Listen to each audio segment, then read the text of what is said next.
Good morning, friends. I'm going to teach you guys how to make the dough for your tree sculptures that we are going to be working on. So the recipe calls for some flour,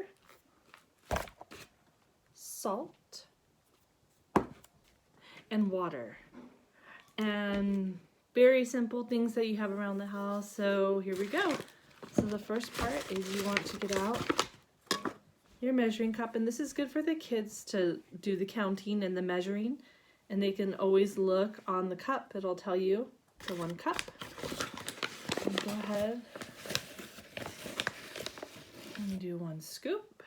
You pour it in. Your 2nd scoop. So it's 2 cups of flour. Go ahead and pour it in your bowl.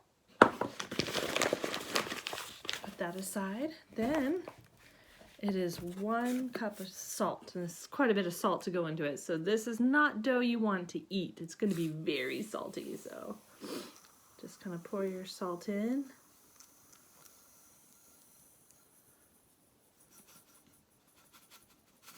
And once you get your 1 cup, pour it in.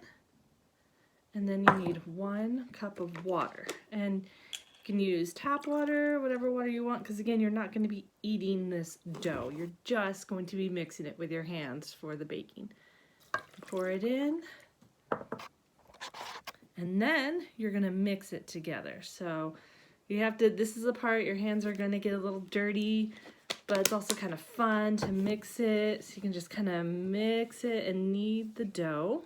I'll show you how that looks. So now that we have our dough, we've kind of been kneading it around, you can kind of play with it to sculpt your tree. Now, there's different ways you can do this. You can take a ball off and roll it in between your hands like this. Just roll it back and forth, back and forth, back and forth. And it'll give you a nice long look to it. Obviously, this is pretty thick. If you want your tree to be thick, that's fine. If you want it thinner, and you just got to keep rolling it, and you can roll it between your hands, or you can roll it on your board. That works just as well. But you can have your tree flat if you would like laying down. It doesn't have to be standing up. It's kind of your choice, but you can just play around with the branches and how you want to do that. So I'm just going to do a quick tree that is laying down, and then I will do a standing up tree as well. So I have one that's laying down, and then take another piece off. I'll just kind of shape it and move it around in my hands and smash the bottom with my palm so it gives it a nice flat surface, and you just stick it here, and again you can kind of just shape it however you want with your fingers and mold it however. And then I'll take another piece off and I'll roll it again, and it might break. It kind of gets a little crumbly when you're rolling it, so that's okay. Just smash it back together. It's very easy to work with. But yeah, just attach it to your structure however. I do smaller pieces. Just kind of stick it on and just press it together to make sure it stays all together onto your tree, your trunk. I'm just gonna make a couple more branches. And you can play around with the details of how much you want your tree to look. So these are the 2 trees that I have done. One flat and one kind of standing, the 2 sculptures. The next step is to bake them. So I'm going to put them on a cooking sheet and put them in the oven at 350 for about 25-30 minutes, and then we pull them out. Another thing to keep in mind when you have your trees, when you're all done forming them, is texture. If you want to give them some texture, I kind of played around with this, and you can use utensils found in your drawers. I chose to use a fork, and I did a little bit of pokes on here to give it a nice little kind of bumpy texture. You can also use the fork on its side and make little lines and grooves, and you can kind of crisscross however.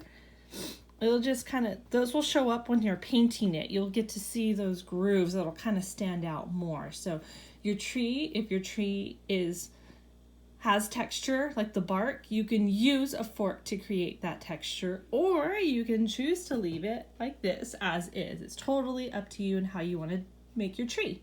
But when you're all done, then we're going to put it in the oven, and then when they cool, we'll begin painting. So this is what the final product will look like. Have a little brown on the bottom of it, but it should be actually pretty stable. These just came out of the oven, so I'm just gonna let them cool down a little bit. But I put it in at 20 to 25 minutes and it worked really well. Next step after they have cooled down is to do the painting. If you do not have watercolor paint or tempera paint at home, food coloring works very well. I mixed some green and red, and I got that really cool brown color, and I did just a little bit of water. You don't need a lot unless you want to dilute it so it's super light, up to you. But I just did a couple drops of green, couple drops of red, little bit of water, and I got my color that I wanted. And then as you can see, I started to apply it. Obviously you want to have something underneath to catch any residue because it is food coloring. It can stain your hands and your fingers or surfaces underneath. So just keep in mind you might want something underneath it. But it does work out really well to have the food coloring. It works just like painting with watercolor. So if you have watercolor or tempera, you can use that. If you do not have paints, like I said, food coloring works very well for this activity. And you can see all those indentions that I did of the tree. And yeah.